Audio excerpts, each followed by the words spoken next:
The news came when the world was least prepared for it. On an ordinary morning, humans went about their lives, working, studying, and enjoying the simple pleasures of Earth. The day felt no different from any other, but everything changed with a message from the Galactic Council, a powerful body that governed the galaxy's most advanced civilizations. For years, Earth had watched from the sidelines as the Council made decisions that affected planets all over the galaxy. And now, the message that arrived was nothing short of monumental. Earth was invited to join the Deathworld League. The Deathworlds were a collection of planets known for their extreme environments, worlds where survival was a constant battle, planets with scorching heat, endless storms, toxic air, and fierce predators. These were places that tested the limits of life itself. And for centuries, no one had even imagined Earth could be one of them. After all, Earth had always been a safe haven. Sure, there were natural disasters from time to time, like hurricanes and earthquakes, but nothing that could compare to the deadly environments of the Deathworlds. But the Galactic Council had seen something in humanity that made them believe Earth was ready for the challenge. Humans had survived wars, pandemics, and natural calamities. They had proven their resilience time and time again. The Council believed that Earth's people, with their ingenuity and adaptability, could rise to the challenges the Deathworlds presented. At first, most people were skeptical. How could a peaceful planet like Earth, with its green fields and bustling cities, ever be considered a Deathworld? The thought was almost laughable. But as the Galactic Council explained their reasoning, it became clear. Earth's people had shown an incredible ability to bounce back from anything life threw at them. Wars had come and gone, but humanity remained. The Council wasn't offering Earth this status out of kindness. They believed it was time for Earth to evolve, to become stronger, tougher, and more resilient. The announcement spread across the globe. News outlets flashed the message, governments held emergency meetings, and the people, first confused, then curious, began to react. Some were excited at the prospect of being recognized by the galaxy's most powerful civilizations. Others were terrified. The idea of joining the Deathworld League meant that Earth would have to change. The planet would no longer be the gentle, safe haven it had once been. It would become a place where survival wasn't guaranteed, where every person, every species, would have to fight to live. But despite the fear, most people rallied around the idea. To be recognized by the Galactic Council as a Deathworld meant Earth had reached a new level of strength. It was a badge of honor, a recognition of humanity's potential to overcome the harshest challenges in the universe. The Council's message made it clear that the transition to Deathworld status wouldn't happen overnight. It would be a gradual process, one that would take time. But already, signs of change were beginning to appear. The weather began to shift, becoming more unpredictable. What had once been calm and predictable now felt different, as though the Earth was adjusting to the new role it had been given. The temperatures in some areas spiked unnaturally, while in others, storms began to grow stronger. Scientists were baffled, unable to explain the sudden changes. People still didn't understand fully what was happening, but they couldn't deny it. Earth was changing, and it was no longer the world they once knew. It was becoming something else, something far more dangerous. Something that would test every human alive in ways they had never imagined.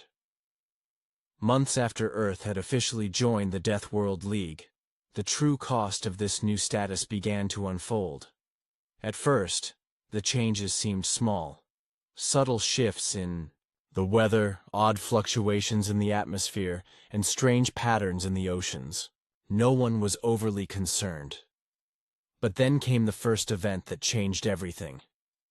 It was a morning like any other, but that quickly changed when the ground trembled beneath everyone's feet. At first, it was just a small shake, like the kind of earthquake that Earth had seen countless times before. But this time, it didn't stop. The ground continued to rumble, growing more intense with every passing second. Buildings cracked, roads buckled, and entire neighborhoods began to crumble. People screamed in terror as the city they had once known turned into a disaster zone. This wasn't like any earthquake anyone had experienced. The shaking felt deep, as if the very heart of the planet was being ripped apart. The worst part was that the earthquake wasn't isolated. It wasn't just one city or one region affected. It was as if the Earth itself had begun to shift in ways that no one could explain. The sky darkened in some places, turning a sickly yellow, and in others, the winds picked up to a terrifying strength, tearing through the landscape. For hours, the world seemed to be in chaos. When the shaking finally stopped, no one knew what to expect. Cities lay in ruins, millions were injured, and many lives were lost. The damage was beyond anything Earth had experienced in modern history, and scientists couldn't even begin to understand why it had happened. This wasn't the Earth people knew. It was something new, something far more unpredictable, and it had started its transformation into a true death world. As the days passed, the changes only grew more severe. The environment continued to evolve, as if Earth was learning to adapt to its new identity. The weather became increasingly erratic, with storms that didn't follow any pattern.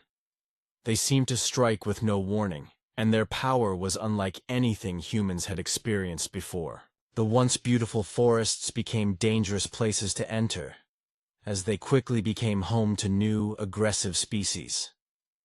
Animals that had once been docile began to grow in size, strength, and cunning.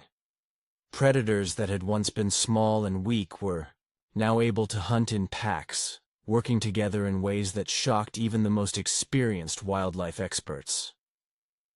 People who ventured too far from the cities began to disappear, dragged away by wild creatures they had never seen before.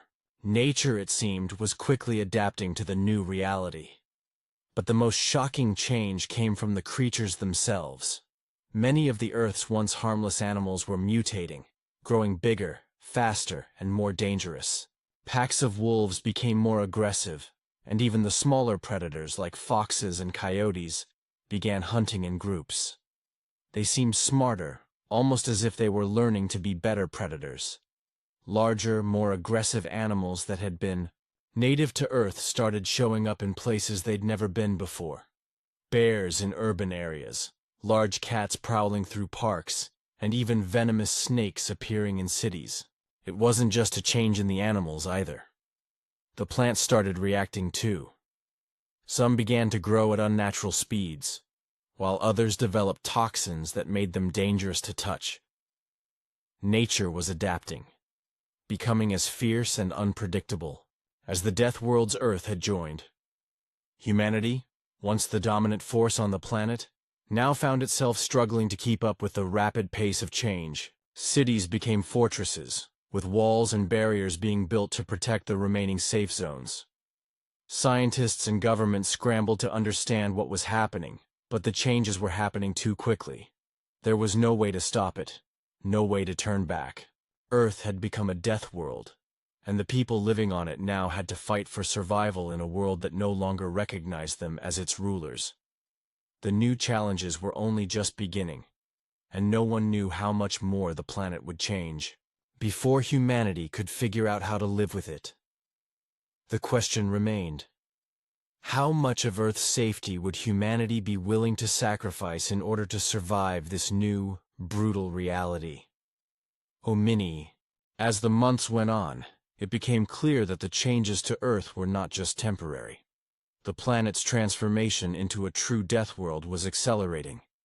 What had started as strange weather patterns and unexpected earthquakes had now become something much more dangerous. People began to realize that life, as they knew it, was over. Earth was no longer a safe haven. It was a place where survival was uncertain, and every day presented new challenges. The planet was no longer predictable.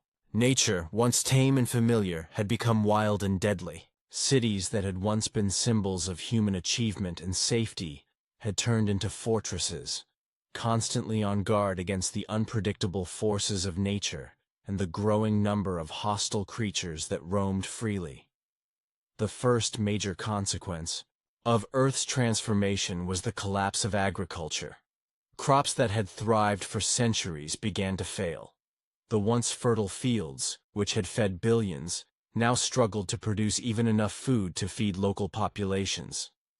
The new, erratic weather made it nearly impossible to predict when or if harvests would succeed. Farmers fought to protect their crops, using every method they could think of to shield them from the increasingly dangerous conditions.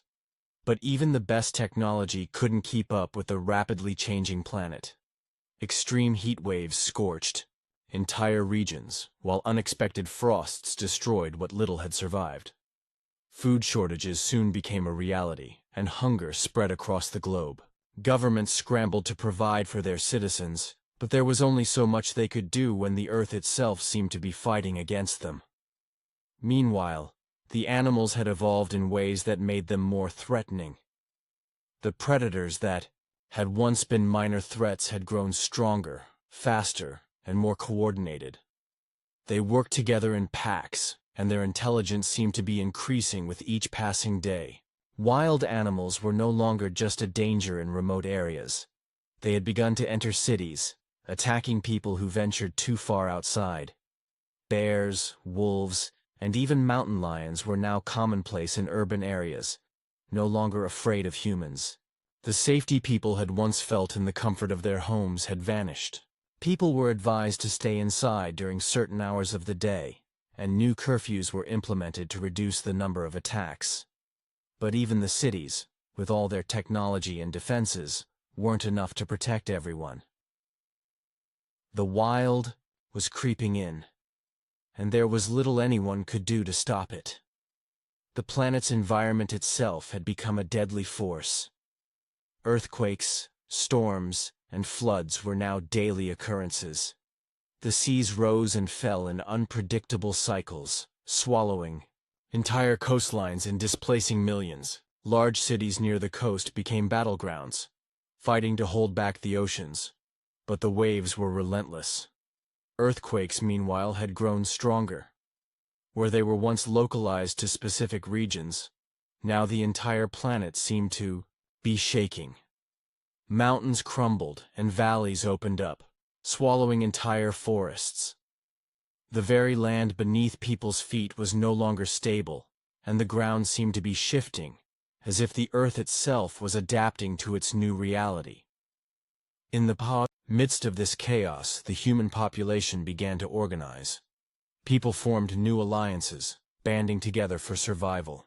Some formed militant groups to protect their homes, while others turned to scientists and engineers to create new ways to deal with the shifting planet. Earth's once thriving cities became heavily fortified strongholds, built with walls and shields to protect people from the growing dangers outside. These new cities were no longer designed to be open and free. Instead, they became closed environments, where food, water, and safety could be carefully controlled. But even with all the technology and ingenuity humanity had at its disposal, survival was becoming harder and harder. The Earth's constant changes kept people on edge. One day, a city could be safe, and the next, it could be swallowed by a flood or torn apart by an earthquake. Nature, it seemed, was no longer something humans could control or predict. And as the world continued to change, people were left with only one choice: adapt or perish. The struggle for survival had begun in earnest, and Earth's transformation into a true death world was far from over. As Earth's transformation into a death world deepened, the planet's inhabitants found themselves facing new, terrifying challenges. While the natural world grew increasingly hostile, humanity's ability to adapt was put to the test. Entire regions of the planet became uninhabitable, either due to environmental disasters or the spread of dangerous mutated wildlife. Cities, once thought to be safe zones, became isolated islands, surrounded by an ever-growing wilderness that no longer resembled the world people once knew. In these cities, the human population was forced to live under constant surveillance, with drones monitoring the streets and walls guarding against the wild creatures that roamed outside. Every day was a struggle for survival, with food and resources dwindling, and the very land beneath people's feet shifting unpredictably. As the planet's once stable ecosystems collapsed, society itself began to fracture. The most alarming of these fractures came in the form of social breakdowns. Governments, once stable and powerful, were overwhelmed by the sheer scale of the crisis. Many governments collapsed under the pressure of providing basic needs for their citizens, and in the absence of effective leadership, new power structures began to form. Some cities were governed by military leaders, who established strict control over the population, demanding loyalty in exchange for protection. Other areas fell into anarchy, with groups of people taking matters into their own hands, fighting for survival however they could. These new factions, often led by ruthless individuals, became a new threat to the struggling survivors. The brutal environment outside was now mirrored in the human world. The constant fear of both the wild and the chaos within cities drove people to extremes, and trust between neighbors and nations began to break down. Meanwhile, the mutated wildlife of Earth continued to evolve. The creatures that had once been minor threats now dominated the landscape. Some animals had grown to enormous sizes, while others had developed terrifying abilities. A particular species of wild dogs, once docile, had mutated into relentless pack-hunting creatures with sharp claws and teeth, capable of hunting humans. These beasts, along with giant predatory birds and venomous snakes, became the new rulers of the wild. People could no longer venture far from their fortified cities without risking attack. It wasn't just the animals that were a threat. The plants, too, had evolved in deadly ways. The once harmless vegetation began to grow aggressively, with thorny vines and toxic flowers appearing in areas where they had never existed before. A single touch from some plants could cause severe burns, and others released deadly spores into the air, making even the act of breathing dangerous. As the wilds outside the cities grew more hostile, the inside of the cities themselves became increasingly militarized. People no longer went about their daily lives as they once had. The once thriving cultural hubs and bustling urban centers were now shadows of their former selves. Every individual had to contribute to the survival of the city.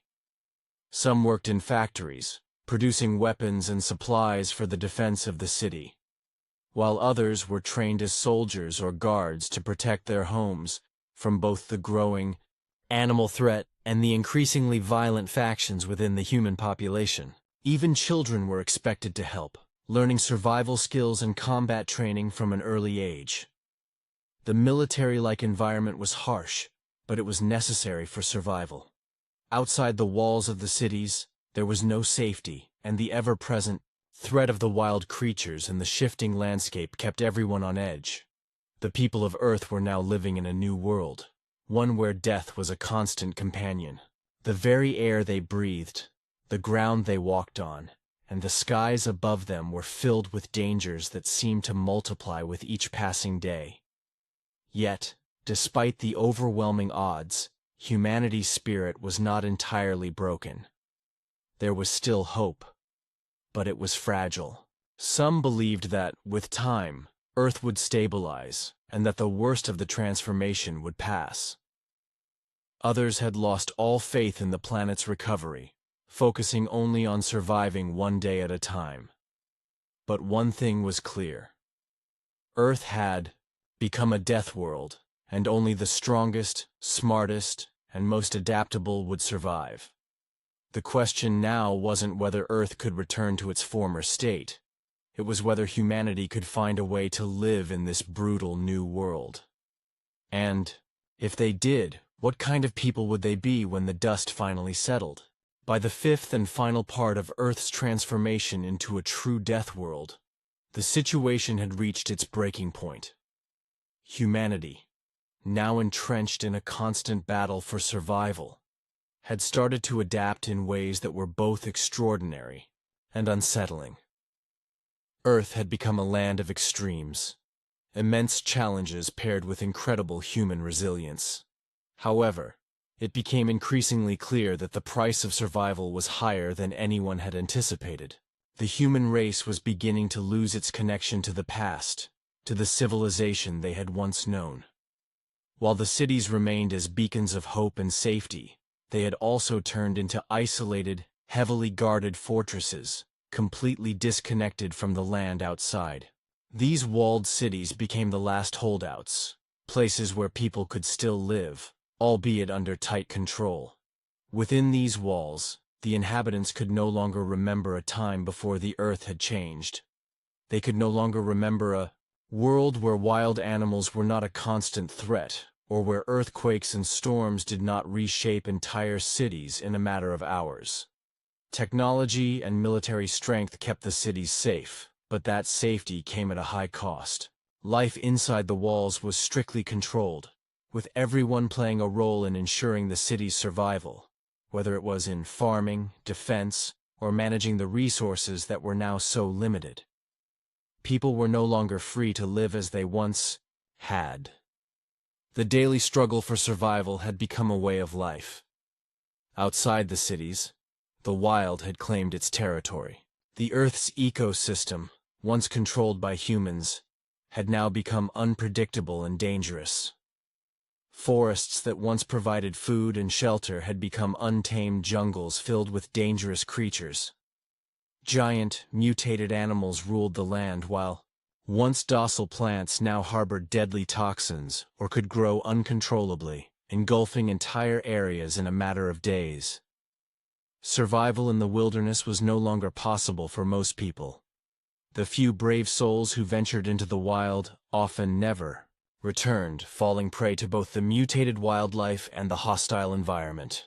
The ground itself seemed alive, shifting constantly, as though the planet was trying to adapt to its new status as a death world. Earth's oceans had also grown more dangerous. The seas, once a source of travel and trade, had become unpredictable and hostile, with storms that could appear out of nowhere, swallowing ships whole, and creatures lurking beneath the waves that had never been seen before. Trade between cities was now limited and dangerous. Supplies had to be transported by armored convoys, protected by heavily armed guards. The once thriving global network of trade and communication was now a shadow of its former self. Only the strongest or most organized cities could maintain a semblance of order, while others fell into chaos. Despite the relentless challenges, some remnants of humanity's past remained. Scientists, engineers, and innovators worked tirelessly to adapt technology to the new world. While the cities were fortified, they also became centers of innovation, with new technologies being developed to survive the new harsh realities. Renewable energy sources, once a dream, had become necessities for the remaining populations. New farming methods were developed to cope with the changing climate, and advanced medical technologies were used to combat the increasingly hostile diseases that spread across the world. Yet, as humans adapted, they also began to lose something essential: their connection to nature and to each other. The struggle for survival had made society more fragmented. No longer were humans working together as they once had. They were divided into factions, those in the fortified cities, and those who lived in the outskirts or in the wilderness. The idea of a united Earth had faded into a distant memory. The new world, one where survival was the only priority, had created new leaders, some of whom were driven by a desire for power rather than the common good. But there were still those who believed that the planet could be saved, who dreamed of a future where Earth could once again be a place of peace and prosperity, though they were a small minority. Earth had become a death world, and the future was uncertain. However, as long as humanity survived, there remained a glimmer of hope, even if it was faint. People began to wonder, was there a way to reverse the changes? Could Earth, in time, heal from the scars of its transformation? Or was this the beginning of a new, permanent era where survival would be the only law? The answers were unclear, but what was certain was that Earth had entered a new phase, and only the strongest, the most adaptable, and the most determined would have a chance to endure.